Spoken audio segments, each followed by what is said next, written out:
হ্যাঁ, তাহলে অবশ্যই হি has to B accountable, because উনি কোন রিজনসে 10 কোটি টাকার জায়গায় 3 কোটি টাকা নিয়েছেন, বা একটা লোককে নিষেধ করেছে যে একে টিম না দিতে, তাকে কি কারণে টিম দিয়েছেন, হি has to B accountable, he has two answer all of this things.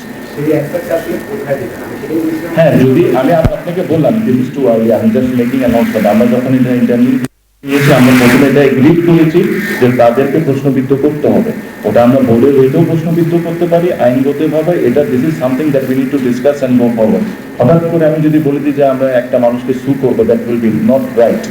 So এটা তাদেরকে প্রশ্ন করা হবে যে আপনারা যে এই জিনিসটা আপনারা দিয়েছেন, কেন দিয়েছেন, আপনারা আনসার দেন। আজকে আপনাদের কারণে তো আজকে এই অবস্থা।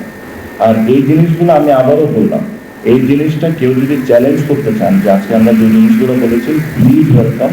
আমাদের অ্যাকাউন্টস থেকে নিয়ে কি কি আছে ওগুলো সব আমরা দেখাই দিব। আপনি আমাকে একটা জিনিস বলেন না, সব কিছু পাবেন। 2টা ফ্র্যাঞ্চাইজ টুর্নামেন্ট খেলে ফেলেছে, তাদের এগ্রিমেন্টই সাইন হয় না। এটা কি আপনি মনে করেন এটা ভুল? এটা কি ভুল হইতে পারে? Don't you think he has to be answerable?